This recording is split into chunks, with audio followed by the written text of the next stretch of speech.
Today we're going to be talking about issues in education. And the question I want us to think about as we go into this lesson is, how can a country guarantee equal education for all? Because that's the big question. Yes, education, okay, school, roof, books, teachers, whatever, but what does that word equal education for all mean? So that's quite a loaded question, because how do you define equal? How do you define education? And then finally, how do you define all? Who do we mean by all? Does all mean all? Or does all mean citizens? Does all mean whites? Does all mean, what does education mean? Books, room, building, okay, great.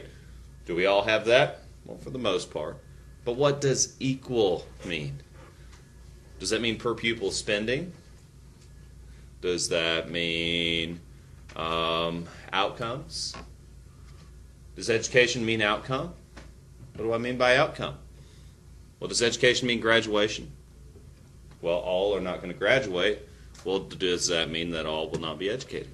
So a lot of questions without simple answers. But of course, let's jump backwards for a moment. First off, we've got to think about how public education began. And throughout the 1800s, reformers helped to establish a system of government that supported public schools. And so as we think about what does equal education mean, what do we mean by educating all? Well, first we've got to think about the fact that there was once no opportunity for those who could not afford it to have access to public schools at all. By 1900, though, roughly 3/4 of people ages 8 to 14 had attended some school by 1900. Most would have fallen into the situation like my grandmother, born in 1917, was not educated beyond 8th grade because there was no opportunity for her to get an education beyond 8th grade. So some school. For the most part, this meant elementary. A few other points to consider through the history of public education is that many were left out. So all education once really just meant all white children. Most African Americans lacked access to any basic public secondary education, while most people generally were able to access primary or elementary education. Most African Americans lacked access to secondary education. For example, in Transylvania County, African Americans did have a school that went from K through 8, still standing. It's where the central office is today. But there was no high school for African Americans. If they wanted to go to high school, they had to go to Hendersonville. These things began to change with Brown versus Board of Education. The federal court decision called for an end to separate, which were usually inferior, schools for African Americans. Schools in particular. And this is going to be the beginning of the movement to integrate society. And we talked about that in great detail previously. Now, throughout the 1960s, the movement to integrate public schools was underway, and evidence was showing a rising discrepancy between suburban and inner-city schools.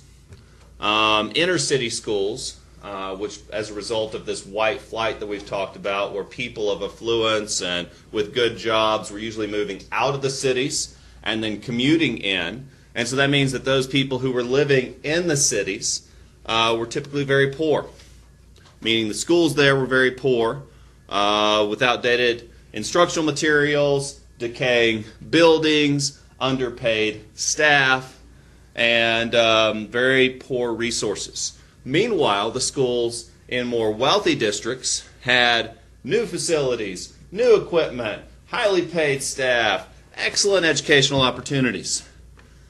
However, from the 1960s till today, all schools, both affluent and poor, have experienced problems with violence and drugs and have raised concerns of issues with safety. And so this also leads us to the question of how can we change schools to improve the quality of education? Because if we do want to ensure equal access of education to all, so the words there, equal education for all, how do we ensure that? Well, number one, we need to improve the quality of this education to make sure that those in poor schools have the same access to quality education as those in wealthy schools. And so one of the big controversial issues here has been school financing. Should different school systems in a state receive equal funding? Because the reality is they don't. If you live in a wealthy area, then part of your property taxes go to that school. In fact, that's the lion's share of a school's funding, is the local property taxes. And so a wealthier district is able to provide more resources, whereas a poorer district is not. Next is affirmative action. And these are programs created to remedy past discrimination. And many of these have remained controversial.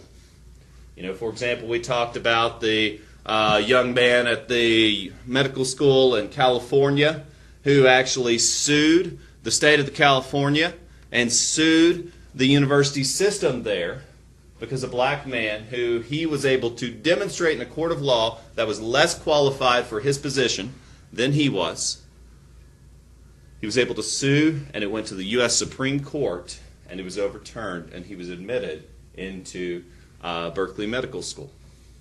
And that was considered a reverse discrimination. In fact, most cases challenging affirmative action have not held up in court. But first I have to answer why. Why was affirmative action put there in the first place?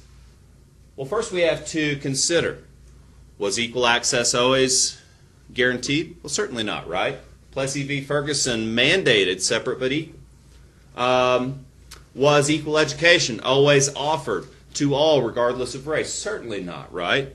In Transylvania County, not until the 1960s was an African American able to go to high school. Period. Otherwise, they had to walk to Henderson County. And so, if for decades and even arguably for centuries, discrimination has kept certain minorities from having equal access to the same opportunities. Affirmative action was created to attempt to balance the scale in the other direction, to provide opportunities for minorities that historically have not been able to access these. So several proposed solutions to these key issues. Some critics say that a lack of discipline is a major problem, that it's not the school's fault that so few people receive an equal education. Some people say it's the child's fault. Some people place the blame on the child, on the parents, saying, well, if kids just worked harder. And some critics to improving the education system have commonly thrown this up as a barrier. Well, so many people drop out because, they're lazy. And so one of the common critiques against social reformers has been to blame the poor. I mean, how often have you heard in this campaign, these people just need to get off welfare because they're lazy? Well, those same people would say, so many students drop out because of a lack of discipline. Now, some critics have also came from the other perspective and saying, what can we do to bolster these, quote, failing schools? What can we do to help these schools to ensure equal education for all? Now, for one, even in the 1990s, President Clinton proposed that schools begin connecting to the internet. And at that time, it was more expensive. But of course, by today, we have finally realized that goal of, I would assume almost every public school in the country is now connected to the internet with some form of connection for all students. Because many say that a lack of technology is creating a gap in education between poor and wealthy schools. Another movement for improving the quality of schools by some has been to increase competition. And this has led to the creation of charter schools. Certain schools, and we do have charter schools here in the county and Transylvania as well, certain schools receive a charter or a contract from a local district or state or university, and they have the freedom to operate as they choose. And what charter schools promise in return is to increase students' achievement levels. And so what charter schools are able to do is essentially create their own program. They are able to create their own selections process. They're able to set up their own rules for who can stay, who can come, what services they are going to offer.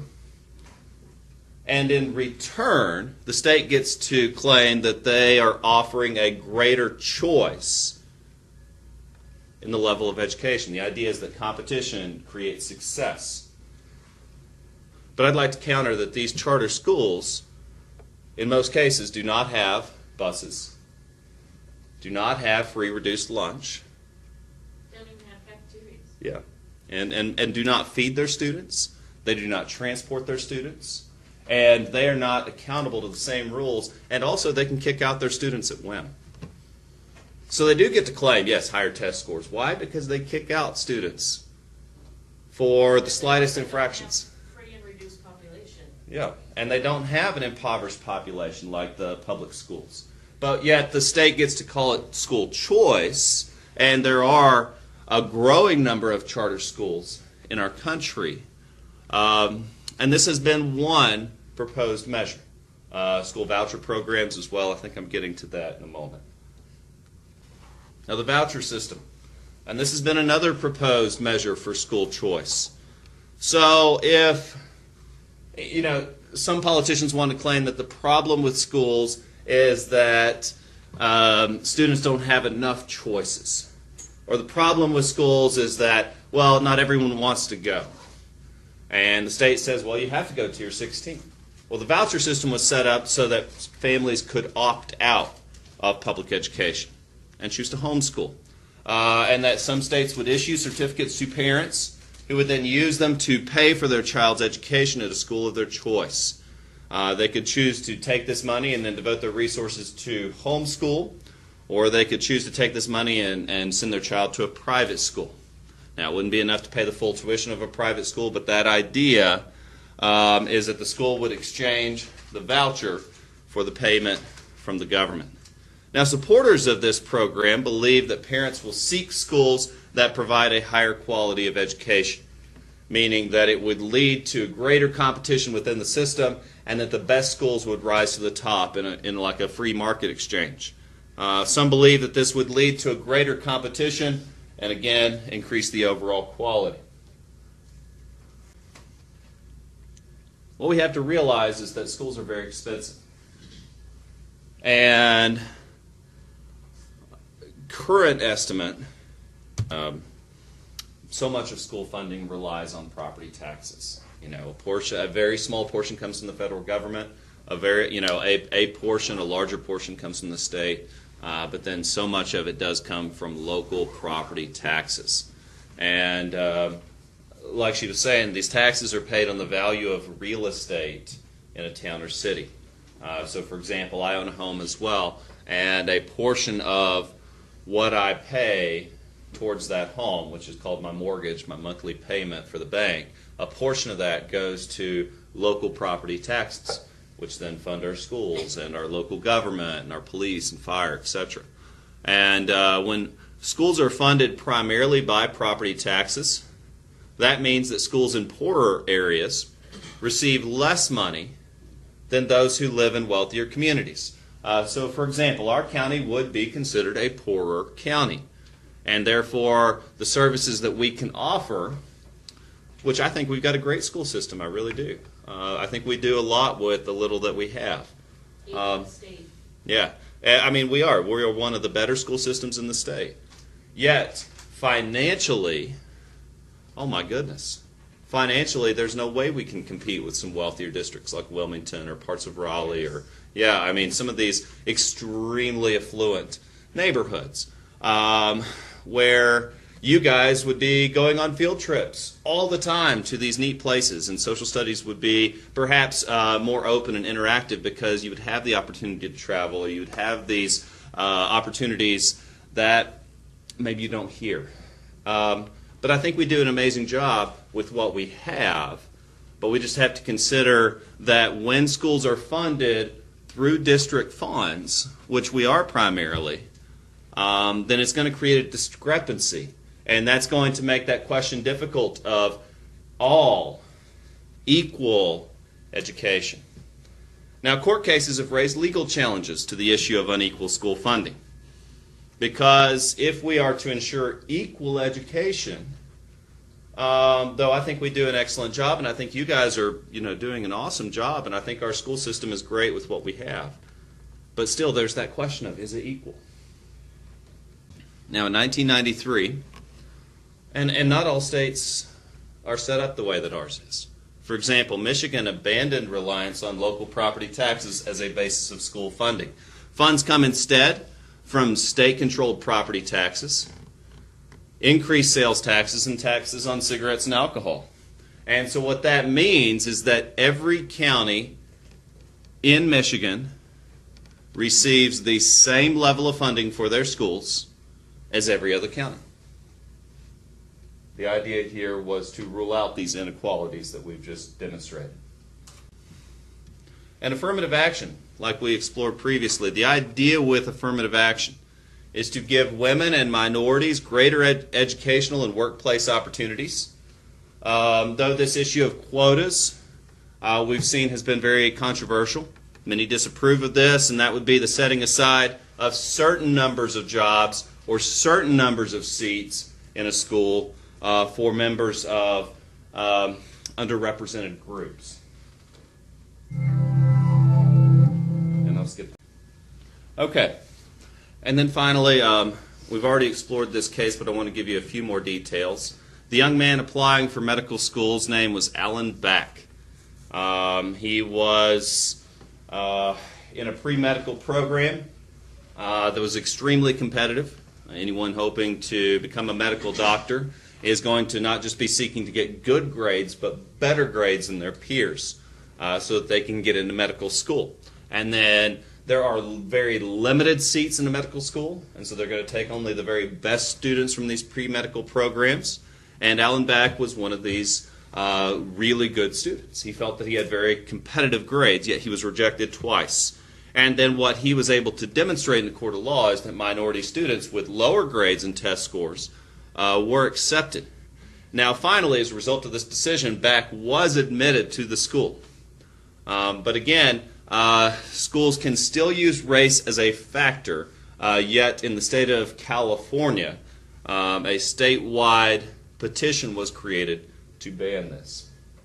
Specifically in the landmark. Okay, and then Hopwood versus Texas. This ruled that the university could not legally have separate admissions tracks for white and minority candidates. It was also created to outlaw reverse discrimination in admissions. Yes, schools would track people, even based on race. And schools would recommend classes. And what Hopwood versus Texas was able to demonstrate is that some universities would recommend minorities towards certain programs. And that was, of course, ruled an issue of discrimination. Here. Okay. And then finally, with the 2000 presidential election, No Child Left Behind was created. And this was an accountability law that was created to measure student performance. By law, national annual reading and math assessments were established for grades 3 through 8, and high-stakes testing was mandated for all students to be administered by the states on a yearly basis. So No Child Left Behind is a big part of the reason why you have to take state tests each year. Yeah. So parts of it have been shot down. President Obama has proposed revisions to this law. But currently some level of testing is still required. each year. It's time to come together to get it done so that we can truthfully say in America, no child will be left behind, not one single child. The president's nearly $48 billion education plan includes testing children annually to more closely monitor reading and math skills, rewarding schools where grades improve and punishing failing schools by cutting federal money to districts that don't show progress, and allowing parents of children in public schools that fail 3 years in a row to use tax dollars, government vouchers, to move their children to private schools. But this last part, vouchers, makes Democrats wary. In fact, Mr. Bush didn't even mention it by name. When schools do not teach and will not change, parents and students must have other meaningful options. Democrats say spending federal money on private schools undermines public schools. Even so, some key Democrats say they're eager to work with the new president. There are some areas of difference, but the overwhelming areas of agreement and support are very, very powerful. And other Democrats, including Senator Joe Lieberman, offered their own education plan minus vouchers. I feel strongly that we cannot afford to wait any longer to craft a serious national response to what is clearly a serious national problem. Wolf Blitzer, CNN, Washington. Denied the education they deserve